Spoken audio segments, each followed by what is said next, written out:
Hi, Dave here. I'm back, and I wanted to talk about an experience recently I went through with my CCW class, or here in Minnesota, it's actually a carry class.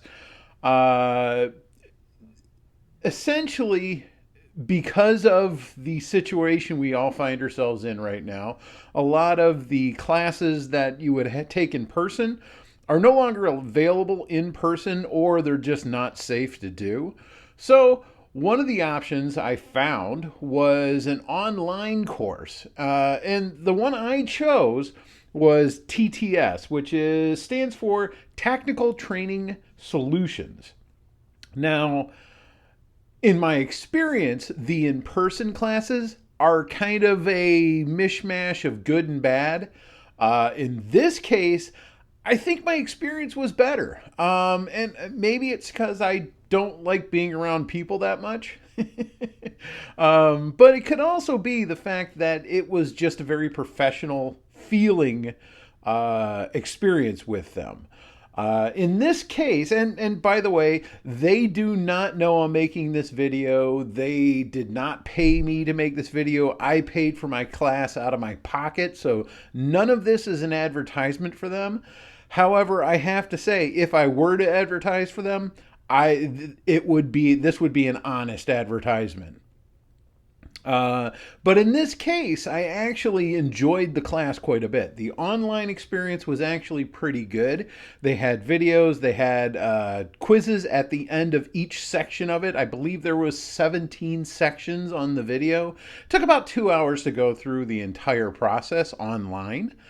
And then once you completed it and you end up passing the online part of the course, which is quizzed, you do have quizzes. It wasn't just sitting there listening to somebody talk about the Second Amendment. It was literally giving you information and some things that you really should think about before you carry, such as the after effects, the aftermath. When is it proper to pull your firearm and fire? Things like that, where you can legally carry. So there's a lot of this stuff I knew already. Some of it I felt a little bit stronger about than the actual law covers. However, it was a good experience online.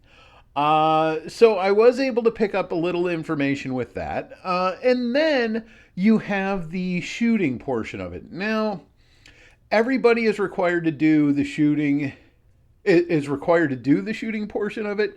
Every instruction or every class does it a little bit different. In this case, what they're doing is they're making sure that you have proper gun safety and that you understand the proper way to handle a firearm. And they're not really judging you on 100% on your accuracy. However, I'm pretty sure that kind of focuses into it.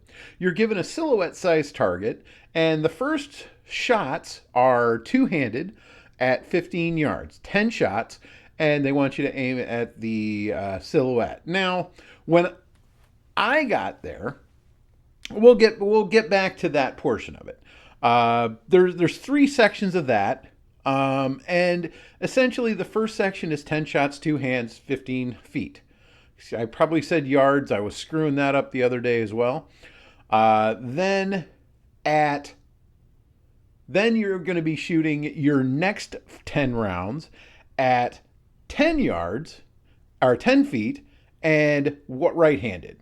And then finally, your last 10 rounds at 10 feet with your other hand, one-handed. So in this case, I went right-handed, then left-handed. So in this process, they're not really focused on what your groupings are. It's more of how you handle the firearm, how you handle yourself, how you aim, your safety aspect of everything, when you're handling it, how you're dealing with this. And it felt like I wasn't being judged by any of this stuff. It was more of they're there to just observe and to approve or disapprove depending on not really your shooting skill, but more of your safety mindedness. And that's really kind of how it's supposed to be. You definitely want to be able to hit a silhouette from those distances, but it's not really about just that. It's about how you handle yourself and your your mindfulness of safety. So it's kind of it was a good experience as far as that. So when I first got there, the gentlemen that were with TTS were waiting out front. This was at a local shooting range.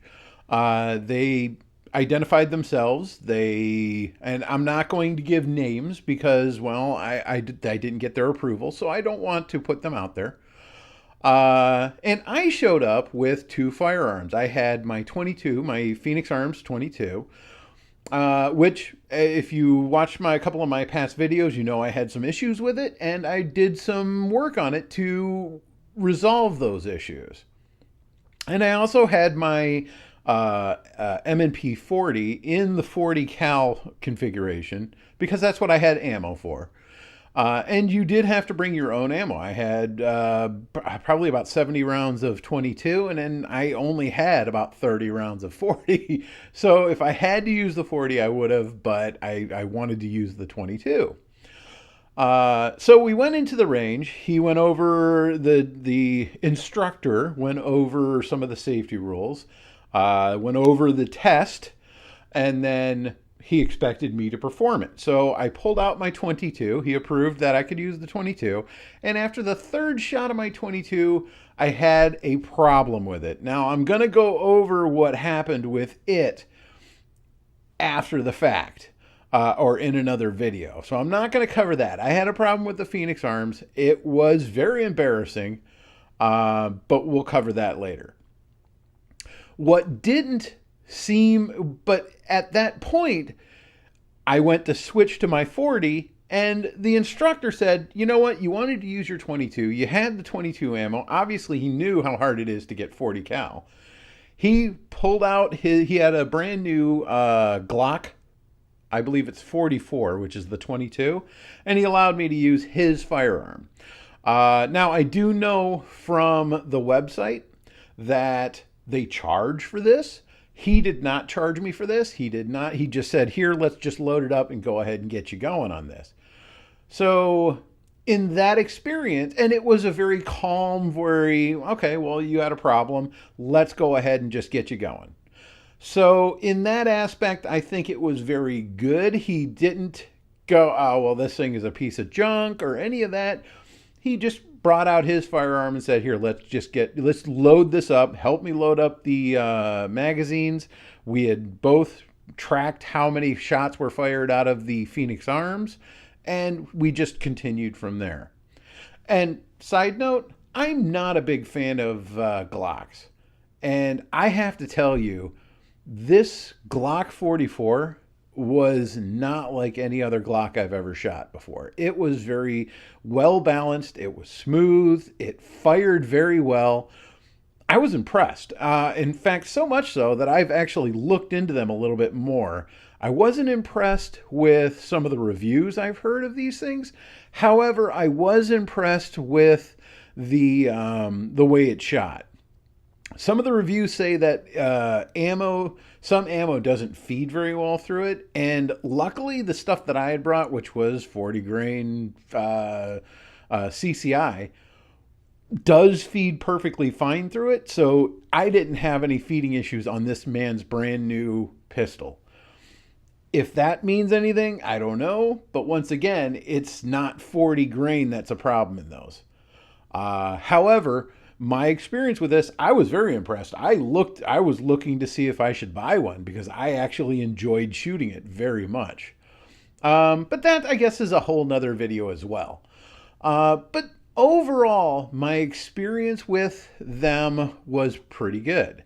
So getting into this, I wasn't sure what to expect. I was a bit nervous with the online part of it. And you're putting your money out there. You don't know what these people are going to do. You don't know what to expect with this company that you've never met. And somebody with my age that grew up with interactions being face to face, this whole online business makes me a little nervous because I don't know these companies. I can't see these people and read them directly.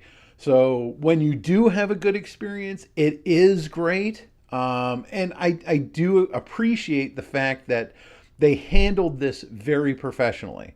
In fact, at one point when I was typing in my email address to create my login for this, I accidentally mistyped one of the letters and I didn't go back and read it. That was 100% my fault. What I had to do was I reached out to them using my correct email address, and emailed them telling them, hey, this is what I put in and this is what it should be. They responded to me that same day, in fact, about an hour later, and said, no problem. We looked up your account. You passed. Let's go ahead and set up through this method a meetup time, and we'll go ahead and get this next part completed. And everything went smooth. I don't understand. I mean, it doesn't always work like this, I get, but in this case, I was impressed by this service. So in the end, I do have my certificate. It's good for a year. I don't need it right away, but since I had the time now, I figured I would do it now.